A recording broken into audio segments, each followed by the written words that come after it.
नमस्कार मित्रांनो, तू ही रे माझा मितवा मालिकेच्या आजच्या जबरदस्त अशा भागामध्ये आता ईश्वरी हे मसाला दूध बघण्यासाठी आलेली असते किचनमध्ये. त्यावेळेला ती त्या दुधाची टेस्ट घेते पातेल्यामधल्या आणि म्हणते की हे तर दूध अगदी व्यवस्थित आहे. मग माझ्या ग्लासमधल्या दुधाची चव अशी कडवट का बरं लागत होती? तिला जरासा विचार येत असतो. नक्की काय प्रकार आहे हा सगळा? म्हणजेच माझं दूध जरा असं विचित्र का लागत होतं, असा विचार डोक्यामध्ये तिच्या येत असतो. त्यावेळेला ती ठरवते की जाऊ दे, काहीतरी प्रॉब्लेम असेल असं म्हणून ती ते सोडून देते आणि नंतर म्हणते की बरं जाऊ दे, आता काही वेळातच बायका यायला तयार असतील, त्यामुळे आता हे मसाला दूध मी तयारच करून ठेवते असं म्हणून ती ते व्यवस्थितपणे ठेवत असते. त्याच वेळेला आता लावण्य आणि वल्लरी यांचं दोघींचंही तिच्याकडे लक्ष येतं की ही कधी एकदा झोपते. तेव्हा लावण्य म्हणते की मामी, अहो हिने तर ते दूध प्यायली आहे ना, मग ही झोपणार कधी आहे? अजूनही जागीच आहे ही. तेव्हा मग वल्लरी म्हणते की अगं नको काळजी करूच, जरा धीर धर, थांब, झोपेल झोपेल ती, थोडा वेळ दे, काही हरकत नाही, थोड्या वेळाने झोपली तरी चालेल, परंतु आपला प्लॅन नक्की वर्क होणार आहे. कारण तू बघितलेस ना की तिच्या दुधात औषध मिक्स झालं आहे, तिला झोप येते बघ, ती आळस देते असं दोघी एकमेकींना सांगत असतात. त्यावेळेला आता ईश्वरीला ते दूध देत असताना म्हणजेच बनवत असताना जराशी झोप येत असते. तिचे डोळे अगदी पेंगाळल्यासारखे झालेले असतात. ती म्हणते की हे काय, मला अचानक झोप? तितक्यातच काही बायका आवाज देत येतात. त्यावेळेला ईश्वरी आता सगळ्यांचं स्वागत करते आणि म्हणते की या या या प्लीज सगळ्यांनी या. आणि मग सगळे आल्याबरोबर ईश्वरी त्यांना बसायला सांगते. त्यावेळेला मग त्या म्हणतात, खूप सुंदर केलेली आहे सजावट सगळी, आणि हो तुला आम्हाला पहिल्यांदा भेटण्याचा योग आला. काय आहे ना, दरवर्षी कोजागिरीची रात्र इथे साजरी केली जाते. म्हणजे आम्हाला आमच्या घरी कितीही उशीर झाला ना, तरीही इथे हळदी कुंकवासाठी आम्ही चुकत नाही आणि दरवर्षी आम्ही इथे येतोच कोजागिरीच्या रात्री हळदी कुंकूसाठी. तेव्हा मग आता त्या देवीकडे बघतात आणि नमस्कार करतात. मग आता ईश्वरी म्हणते की बसा तुम्ही. आणि मग त्या म्हणतात की आज तुला भेटण्याचा योग आला, खरंच खूप सुंदर आहेस तू, अर्णवची बायको, असं म्हणून तिचे सगळेजण कौतुक करतात. तेवढ्यातच लावण्या आणि वल्लरी तिथून येतात. ईश्वरी म्हणते की थांबा, मी तुम्हा सगळ्यांना हळदी कुंकू देते. राकेशचं लक्ष पूर्णपणे तिकडेच असतं. तेव्हा ईश्वरी हळदी कुंकू देत असताना तिथून पटकन लावण्य आणि वल्लरी आल्यामुळे वल्लरी म्हणते की अगं ईश्वरी, जा त्यांच्यासाठी मसाला दूध घेऊन ये. वल्लरी आता लावण्याला म्हणते की तू हळदी कुंकू देऊन घे. तेव्हा आता वल्लरीचं ते ऐकून ती तर खूपच खुश होते आणि म्हणते की चला, म्हणजे हळदी कुंकवाचा मान आता मला मिळाला. त्याचबरोबर लगेचच ईश्वरी आता काहीच बोलत नाही, बिचारी ती गपचूप दूध आणण्यासाठी म्हणून निघून जाते. मग त्यावेळेला वल्लरी ही तिच्या हातात कुंकवाचा करंडा घेते आणि म्हणते की दे लावण्या, यांना हळद कुंकू लाव. तेव्हा त्या बायका बघतच बसतात आणि म्हणतात की हे काय, ही तर सुवासीनच नाही आहे, मग हळद कुंकू द्यायला, ही तर कुवारिका आहे. त्यावेळेला मग आता लगेचच त्या बघायला लागतात आणि मग वल्लरी तिचीच बाजू घेत म्हणते की कसं आहे ना, अहो लग्न झालेलं नसलं तरीही सौंदर्यवतीच आहे हो ती, लक्ष्मीसारखीच दिसते, बघा ना किती तेज आहे तिच्या चेहऱ्यावर, आणि नावही लावण्याच आहे हो तिचं, असं म्हणून तिचं ती कौतुक करायला लागतात आणि म्हणतात की तिचं लग्न होईलच, तोपर्यंत आपण तिचं हळद कुंकू गोड मानून घेऊया. असं म्हणून आता ते लावण्या मुद्दामच हुरळून जाते स्वतःच्या कौतुकाला आणि नंतर त्यांना हळद कुंकू लावायला लागते. तर इथे राकेशचं पूर्णपणे लक्ष बाहेर असतं, त्याच्या मागोमाग अर्णवचं लक्ष त्याच्यावर असतं. आता राकेश हा म्हणतो की चला चला, तुमचा काय तो टिपिकल कार्यक्रम आहे तो आटपा, मला माझ्या इंदोरी जिलेबीबरोबर वेळ जो घालवायचा आहे, लवकर लवकर आटपा तुमचं, असं इथे राकेशचं म्हणणं असतं. आणि म्हणूनच त्यांचं कधी आटोपतं आहे याच्यावर राकेशचं पूर्णपणे लक्ष असतं, परंतु त्याला हे माहीत नसतं की त्याच्या मागे अर्णव देखील आहे जो त्याच्यावर लक्ष ठेवून आहे. नंतर मग आता त्या बायका या बाजूला येतात आणि तिला म्हणतात की अगं मुली, पहिले हळद लावायची असते नंतर कुंकू, आणि लावण्याला मूर्ख ते पण माहीत नसतं की हळद कुंकू कसं द्यायचं असतं. तेव्हा लावण्याला कौतुक तिचं नेमका पुढे पुढे मिरवत आता वल्लरी तिचे फोटोज काढत असते आणि राकेश कुठल्या प्रकारे आहे, तो काय हालचाल करतो याकडे पूर्णपणे अर्णवचं लक्ष असतं. तेव्हा आता हळद कुंकू लावल्यानंतर त्या बायका देखील लावण्याला हळद कुंकू देतात आणि लावण्या मात्र अगदी डोळे वाकडे तिकडे करत असते, कारण तिला भीती वाटत असते तिच्या डोळ्यामध्ये ते कुंकू वगैरे जायला नको म्हणून. नंतर मग ती हळद कुंकू देऊन घेते, परंतु तिला आशीर्वाद घेणं किंवा काय हे सगळं काही माहीतच नसतं. त्याच वेळेला ईश्वरी आता म्हणते की अरे वा, झालं हळद कुंकू देऊन, थांबा मी पुन्हा एकदा देते, असं म्हणून आता ईश्वरी त्यांना हळद कुंकू देण्यासाठी येते आणि लावण्याला म्हणते की हा जरा ग्लास पकडा. तेव्हा मग सगळ्यांच्या समोरच तिच्या हातात ती दुधाचे ग्लास देते आणि ईश्वरी आता हळदी कुंकू लावण्यासाठी येते. त्यावेळेला मग मनातल्या मनातच वल्लरी म्हणत असते की लावून दे, आपलं तसंही काम झालेलं आहे, पहिले हळद कुंकू लावण्याने लावले असं ती मस्त मनातच बोलत असते. नंतर आता ईश्वरी सगळ्या बायकांना छानपैकी हळद कुंकू देते आणि तिच्या चेहऱ्यावरती इतकी प्रसन्नता असते, ते पाहून त्या बायकांना खरंच ईश्वरीचं खूप कौतुक वाटू लागतं. आता ईश्वरीला ते कौतुक म्हणजेच हळद कुंकू देत असताना म्हणतात की खरंच खूप छान दिसतेस हो मुली, म्हणजे लक्ष्मी मातेचा तेज आहे तुझ्या चेहऱ्यावर, असं म्हटल्यावर ईश्वरी आता खुश होते. लावण्याचं मात्र तोंड आता वाकडं व्हायला लागतं, कारण सगळ्या बायका ईश्वरीचं कौतुक करत असतात, त्यामुळे लावण्याचं आता तोंड इकडे तिकडे अगदी वाईटच होऊ लागतं. त्यानंतर मग आता लगेचच बायका तिच्याकडे बघतात आणि ईश्वरी हळद कुंकू देऊन झाल्यावर करंडा बाजूला ठेवते आणि त्यांना सगळ्यांना अगदी व्यवस्थितपणे नमस्कार करते. मग आता सगळ्या बायका ईश्वरीला सुखी राहा, आनंदी राहा, तुमचं आयुष्य आनंदाने उजळून जाऊन दे, सुखी राहा, सुखाने संसार करा आणि तुला आयुष्यवंत हो, असे सगळे सगळे छान छान असे आशीर्वाद ईश्वरीला मिळतात. त्यामुळे लावण्यालाही सुचतच नाही की मी पायाच नाही पडले, म्हणून तिचा पुन्हा आता चेहरा फुगतो. तेव्हा लगेचच आता ईश्वरी त्यांना म्हणते की बसा ना तुम्ही. आता सगळ्या बायकांचे ईश्वरीने अगदी सागरासंगीत स्वागत केलेलं असतं. घरातल्या आलेल्या लक्ष्मी अगदी खुश होऊन झालेल्या असतात. मग आता ईश्वरी ही त्यांना पाया पडते आणि त्यांना बसायला सांगते. त्यावेळेला मग मसाला दूध वगैरे प्यायला देते. लावण्याचं मात्र तोंड वाकडच असतं आणि त्याचबरोबर वल्लरीचं देखील. ईश्वरी ही अगदी कौतुकाच्या लायकच असते, हे आता लावण्याला काही झालं माहीत पडलेलं असतं. इथे आता राकेश हा पाणी पीत बसलेला असतो. तो विचार करतो की हे काय चाललं आहे काय माझं, म्हणजे मी किती झोप उडवण्याचा प्रयत्न करतो आहे तरीही माझी झोप कशी नाही उडत आहे. तेवढ्यातच ईश्वरी मात्र बाहेर फेऱ्या मारत असते, कारण तिला झोप येत असते. तेव्हा वल्लरी जाते आणि म्हणते की जावई बापू हे काय, तुम्ही इथे असे का बसले आहात आणि तुम्हाला किती झोप येते. तेव्हा तो म्हणतो की नाही नाही, मी थांबलो आहे, काहीच प्रॉब्लेम नाही आहे. तेव्हा मग ती म्हणते की नाही अहो जावई बापू, तुमचा चेहरा बघा, किती झोप येते तुम्हाला. नाही म्हणजे तुम्हाला इतकी झोप येत असेल तर तुम्ही ती कशाला कंट्रोल करताय, जा ना जाऊन तुम्ही झोपा. त्यावेळेला मग लगेचच पुढे ती म्हणायला लागते की खरं तर तुम्हाला झोप येते तर तुम्हाला जागरणाची काय गरज आहे. तेव्हा तो म्हणतो की नाही नाही, मी असा झोपलो तर मग माझ्या इंदोरी जिलेबीचं काय. त्यावर आता लगेचच वल्लरी म्हणते की अहो जावई बापू, जिलेबी कसली, ही इंदोरची. अहो इंदोरची जिलेबी नव्हती आज, अहो त्या ईश्वरीने आज मिठाई बनवली होती कोजागिरीनिमित्त, जिलेबी नव्हती काय. मला वाटतंय की तुम्हाला ना खरंच खूप झोप येते आहे, त्यापेक्षा ना तुम्ही असं जागरण करण्यापेक्षा जा ना, जाऊन झोपा तुम्ही. तसंही जागरण बायकांनी करायचं आहे, तुम्हाला काही जागरणाची गरज नाही आहे. तेव्हा मग लगेच असतो म्हणतो की हो, आणि तिथेच त्याचा अगदी डोळा लागत असतो आणि पटकनच वल्लरी त्याच्याजवळ टिचकी वाजवते आणि म्हणते की जावई बापू अहो काय होते काय तुमचं, ठीक आहात ना तुम्ही, म्हणजे असं काही त्रास होतो आहे तुम्हाला. तेव्हा तो म्हणतो की हो हो ठीक आहे. मग त्याबरोबर वल्लरी म्हणते की तुम्हाला येत आहे ना जाता, की मी तुमच्या खोलीपर्यंत सोडू तुम्हाला. तो म्हणतो की नाही नाही, त्याची काही गरज नाही आहे, मी जातो. त्यालाही विचार पडलेला असतो की आज अचानक मला इतकी झोप कशी काय यायला लागली, नक्की काय प्रॉब्लेम आहे असा विचारता त्याच्या डोक्यात येत असतो. तर राकेशचं अगदी पूर्णपणे त्याच्यावरती लक्ष असतं, कारण राकेशची वाईट नजर ईश्वरीवर आहे हे अगदी अर्णवला अगदी व्यवस्थितपणे माहीत असतं. राकेश जाता जाताच बोलत असतो की काय झालं मला, अचानक मला अशी झोप कशी काय यायला लागली, अचानक हे झालं तरी काय, असा विचार त्याच्या डोक्यामध्ये आता येत असतो. आणि राकेश जाता जाता नुसते आळस देत चाललेला असतो, त्याला काहीच कळत नसतं की नेमकं काय सुरू आहे. आता अर्णव म्हणतो की बरं झालं, याला झोप आली म्हणून हा याच्या खोलीकडे गेला, काही झालं तरी मला ह्याच्यावर नजर ठेवलीच पाहिजे आणि मी सिंदूरकडे लक्ष ठेवलंच पाहिजे, कारण काही झालं तरीही राकेशचं काही सांगता येणार नाही, असं म्हणून तो आता पूर्णपणे अलर्ट असतो. ईश्वरी आता देवीकडे असते आणि देवीकडेच तिचं लक्ष असतं, परंतु तिला झोप देखील येत असते आणि तिचे डोळे हळूहळू पेंगत असतात. त्याच वेळेला मग आता समोरून लावण्य येते आणि तिच्यासमोर जोरात टिचकी वाजवते आणि टिचकी वाजवल्यानंतर आता ईश्वरी तिच्याकडे बघायला लागते आणि म्हणते की काय हे काय तुझं सगळं, म्हणजे जर तुला इतकी झोपच येत असेल तर कशाला हे सगळं करायचीत नाटकं, जा ना जाऊन झोप तुझ्या खोलीमध्ये. तेव्हा ती म्हणते की हे बघा, हे ना माझं व्रत आहे आणि ते कोजागिरीचं व्रत हे मला करायचं आहे, त्यामुळे मी इथे उभी आहे आणि मला जर झोपायचंच असतं तर ते मी केव्हाच झोपले असते, त्यामुळे मी इथे जागरणासाठी आहे, ते मी तर करणारच आहे.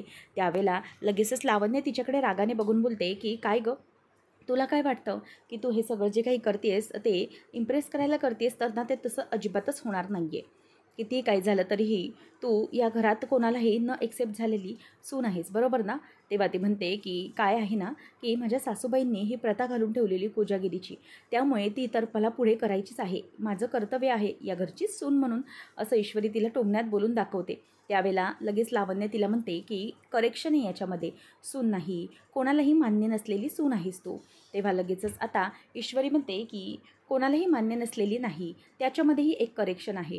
काय ना लावण्य मॅडम, तुम्हाला हे कळणार नाही, कितीही काही झालं ना तरीही कधीही एकमेकांवरती प्रसन्न राहायचं असतं. आणि जो माणूस मनामध्ये काही वाईट विचार ठेवत नाही ना, जो सगळ्यांशी चांगलं वागतो, त्याच्याबरोबर ना देवही चांगलाच असतो. आणि त्याची वृत्ती कधी चांगली असते ना, त्याच्याबरोबर देव कधीही चुकीचं घडून देत नाही. लक्षात ठेवा तुम्ही. त्यामुळे तुम्हाला हे काही कळणार नाही, परंतु मी आता तुम्हाला सांगते. त्यामुळे किती काही झालं तरीही देवाच्या मनात जे काही असतं ना, ते घडल्याशिवाय राहणार नसतं, असं ईश्वरी तिला टोमणं देते. ती म्हणते की माय फूट. तेव्हा मग ईश्वरी म्हणते की हो, तेच मी तुम्हाला सांगते की तुम्ही मनामध्ये जो काही विचार ठेवून आहात ना, तो कधीही पूर्ण होऊ देणार नाही आहे मी. या घरातली सून या नात्याने माझं जे काही कर्तव्य आहे, ते कर्तव्य तर अगदी मी व्यवस्थितपणे बजावणारच आहे.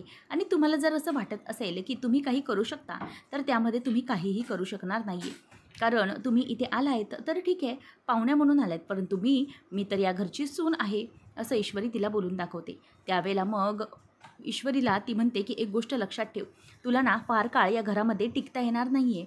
किती काही झालं तरीही तू या घरामधून लवकरात लवकर बाहेर पडणारच आहेत. त्यावेळेला ईश्वरी आता म्हणायला लागते की ठीक आहे, आपण बघूया काय होतं ते. आता सध्या तरी मला माझं हे जे काही व्रत आहे ते पूर्ण करायचं आहे. ईश्वरीला झोप येत असते आणि लावण्या तिला म्हणते की जा ना, जाऊन झोप मग. आणि मग ईश्वरीला राग येतो, ती काही जाऊन झोपत नाही आणि लावण्या तिथून चिडून निघून जाते. आणि ईश्वरी विचार करत असते की नेमकं माझ्या बाबतीत काय होतंय, म्हणजे मला इतकी झोप आज कशी काय येते, नक्की होतंय तरी काय, असा विचार ईश्वरीच्या डोक्यामध्ये सुरू असतो. त्याच वेळेला मग आता हे सगळं होत असताना लावण्याला मात्र तिला बघून आनंद होत असतो. वल्लरी, लावण्या दोघीजणीही तिला अगदी व्यवस्थितपणे बघत असतात. त्यानंतर मग ईश्वरी स्वतःच्या डोळ्यावरची झोप उडवण्यासाठी इकडे तिकडे नुसती फिरत असते. आणि लावण्य, वल्लरी या दोघींचंही तिच्याकडे लक्ष असतं. त्यांना वाटत असते की ईश्वरी आता डुलकी घेईल, मग डुलकी घेईल, परंतु ईश्वरीचं तसं काहीच होत नसतं. ईश्वरी फक्त आणि फक्त पूर्णपणे स्वतःची डोळे अगदी ताणून असते, कारण तिला कधीच झोपायचंच नसतं. पण तिला झोप काय येते असा विचार येत असतो. तेवढ्यातच तिथून अर्णव येतो आणि अर्णव म्हणतो की हे घे मी सिंदूर, जराशी ब्लॅक कॉफी पिऊन घे. तेव्हा ईश्वरी त्याच्याकडे बघत म्हणते की अर्णव सर, तुम्ही इथे कसे काय आलात? तेव्हा अर्णव म्हणतो की मी सिंदूर, असं का बोलतेस तू? मी इथे आलो का म्हणजे? तेव्हा ईश्वरी म्हणते की तसं नाही, तुम्ही मला म्हणाला होतात ना की मी झोपतोय जाऊन, मला खूप झोप येते आहे, मी छान ब्लँकेट घेऊन झोपणार आहे वगैरे, मग आता काय झालं? तेव्हा अर्णव म्हणतो की अगं मी सिंदूर, तुला असं वाटतंय का की तुला एकटीला जागरण करण्याचं सोडून मी तुझ्याबरोबर साथ न देता अशी जाऊन झोपेन? असं कसं वाटलं तुला? तेव्हा ईश्वरी आता त्याच्याकडे बघतच राहते. अर्णव म्हणतो की मी सिंदूर, आय एम हिअर तुझ्यासाठी, कारण तुला आता झोप येईल की नाही, मग तुला कंपनी द्यायला कोणीतरी पाहिजे ना, म्हणून मी तुझ्यासाठी आलो. हे घे, ही ब्लॅक कॉफी पिऊन घे. ईश्वरी म्हणते की प्लीज सर, अर्णव सर, अगोदर तर मी कॉफी पित नाही, आणि ते पण ही अशी बिना दुधाची तर अजिबातच नाही, त्याच्यामध्ये मिल्क तरी पाहिजे की नको? तेव्हा मग अर्णव म्हणतो की घे, तुला माहिती आहे का अगं, ब्लॅक कॉफी प्यायला ना ब्रेन असतो तो अलर्ट होतो, त्यामुळे ही ब्लॅक कॉफी पी, जेणेकरून तुला झोप येणार नाही आणि जागरणास मदत होईल. तेव्हा ईश्वरी म्हणते की अर्णव सर, नाही, तरी तो म्हणतो की पी मी सिंदूर. तेव्हा आता ईश्वरी तो कप घेते आणि मग तो प्यायला लागते. एक घोट पिते आणि म्हणते की नाही, इतकी कडू मला अजिबातच नको. तेव्हा अर्णव म्हणतो की मी सिंदूर, सांगितले ना पी म्हणून, तर प्यायची, गपचूप प्यायची. तेव्हा ईश्वरी म्हणते की अर्णव सर, अहो असं काय करताय तुम्ही, ही माझ्या घशाखालीच नाही उतरणार आहे, इतकी कडू कॉफी आहे.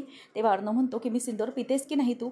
ईश्वरी म्हणते की नको अर्णव सर, त्यापेक्षा नाही तुम्हीच पिऊन घ्या, मला ना असली ब्लॅक कॉफी पिलेली चालतच नाही. तेव्हा तो म्हणतो की मी सिंदूर, मी स्वतः बनवून आणली आहे तुझ्यासाठी, पितेस की नाही आहे तू? आणि तुला गपचूप नाही प्यावीच लागणार आहे, आलं का लक्षात? तेव्हा मग अर्णव म्हणतो की ठीक आहे, तुला जर ही कॉफी प्यायची नसेल ना, नो बरी, मग मला आता तुझ्यासाठी दुसरा कोणता तरी उपाय करायला लागेल तुला जागा ठेवण्यासाठी. आता लावण्या बघतच राहते की अर्णव आणखी काय काय करणार आहे ईश्वरीसाठी. तेव्हा ईश्वरीला तो बाहेर घेऊन येतो आणि बाहेर आणल्यानंतर त्याने स्पीकरवरती आता गाणी लावायला सुरुवात केलेली असते. ईश्वरीला म्हणतो की चल कमॉन मी सिंदूर, तुला आता माझ्यासोबत डान्स करायचा आहे. ईश्वरी म्हणते की काय डान्स? तेव्हा तो म्हणतो की हो, आता तुला डान्स करायचा आहे. त्यामुळे मग आता ईश्वरी आणि अर्णव दोघंजणही डान्स करायला तयार होतात.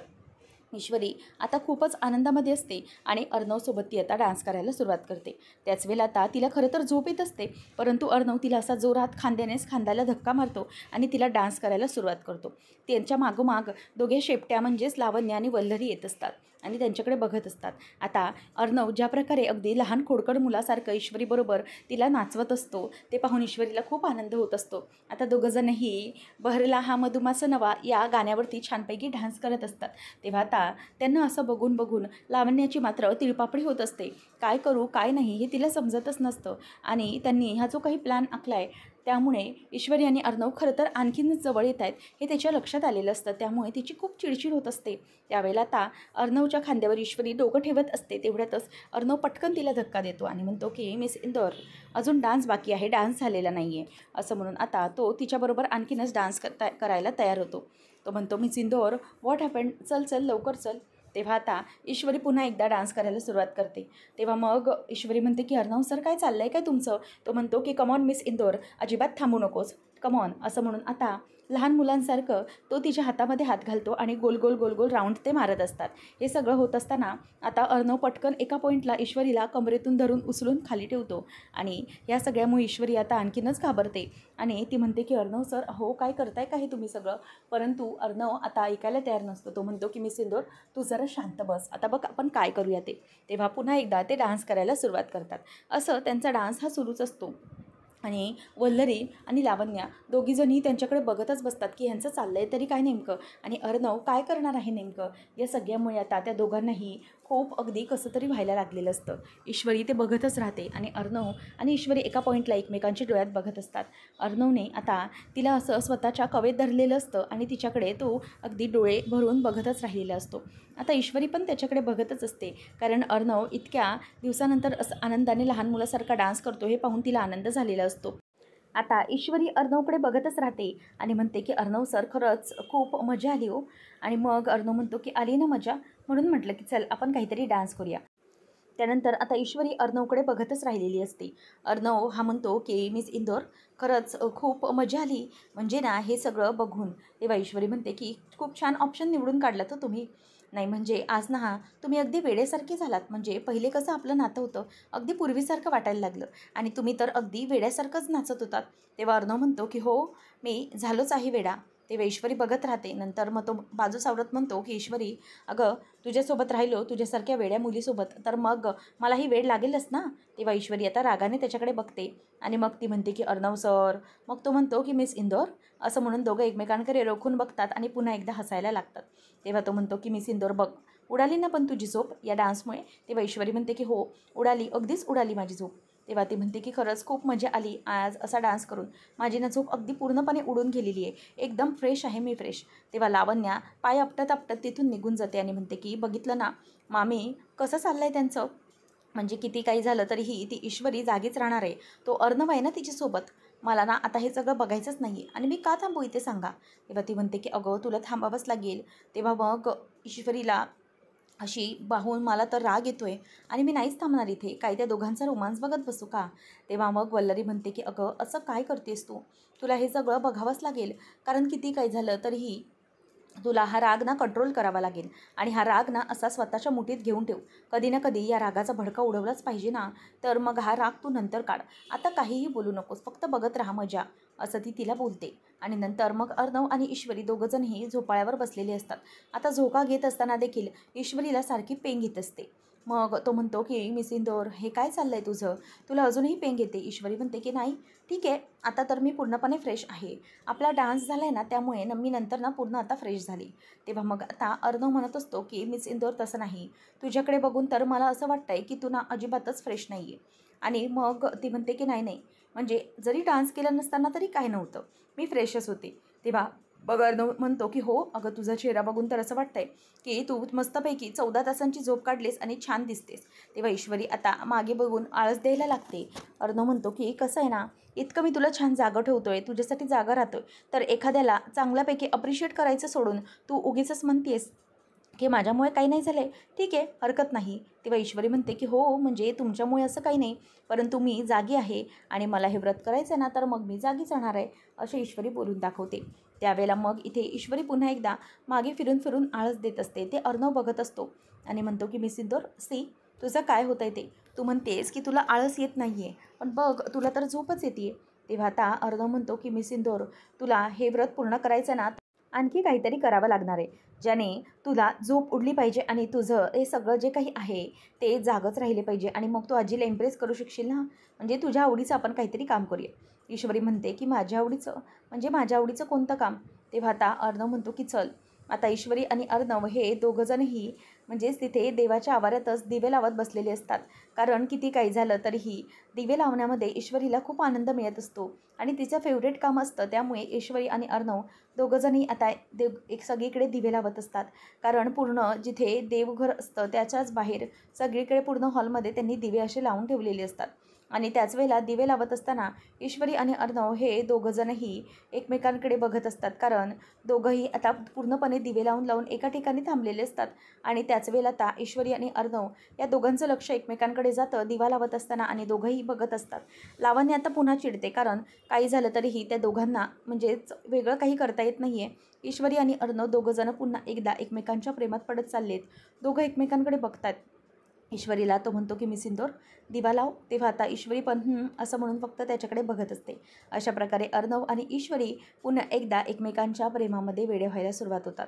कारण किती काही झालं तरीही ईश्वरी आता नीट असतेच, परंतु अर्णवही आता ईश्वरीच्या प्रेमातच असतो. पुढच्या भागामध्ये आपण पाहणार आहोत.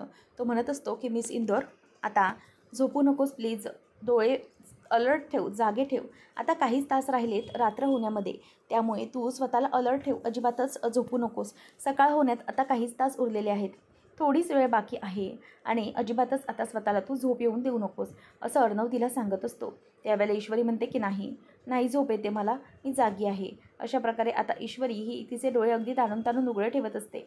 अर्णव तिथे नसतो. ईश्वरी ही देवाजवळ म्हणजेच देवीजवळ ते सगळे दिवे ठेवत असताना अचानक ती तिथल्या तिथे खाली पडते आणि तिला अगदी अनावर झाल्यामुळे आता झोप यायला लागते आणि त्यामुळे ती तिथल्या तिथेच बसते आणि तिला पेंग यायला लागते.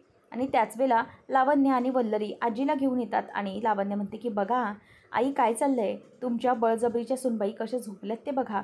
त्याच वेळेला तिथे लावण्य म्हणते की हे मिस इंदोर उठ उठ असं म्हणून ते तिला आता उठवायला लागते. तेव्हा ईश्वरी पटकन दचकून उठते आणि हां असं म्हणते. तेव्हा आता लगेचच लावण्य म्हणते की जर तुला हे जमत नव्हतं तर कशाला. तेव्हा आजी म्हणते की हे काय ईश्वरी, अगं तू मोठ्या मला तोंडाने सांगत होतीस ना की तुला झोप येत नाही आहे म्हणून, मग तू हे सगळं कशासाठी केलं. जर तुला जमणारच नव्हतं तर मग हा अट्टाहास केलास तरी कशाला. तेव्हा वल्लरी म्हणते की बघितलं का आई, हिने आपलं व्रत मोडलं आहे, आपली प्रथा मोडली आहे, ती झोपली होती, असं मुद्दामच ती तिला आता बोलून दाखवते. आता ईश्वरी ही कशाप्रकारे त्यांना उत्तर देईल आणि ईश्वरी बरोबर आहे, हिने व्रत सगळं अगदी व्यवस्थितपणे केलं आहे, हे सगळं जेव्हा समजेल तेव्हा आजी तिचं कौतुक करेल का, हे पाहणं अगदी रंजकतेचं ठरणार आहे. अशाच मालिकांचे अपडेट्स जाणून घेण्यासाठी आजच आपल्या चॅनलला सबस्क्राईब नक्कीच करा. धन्यवाद.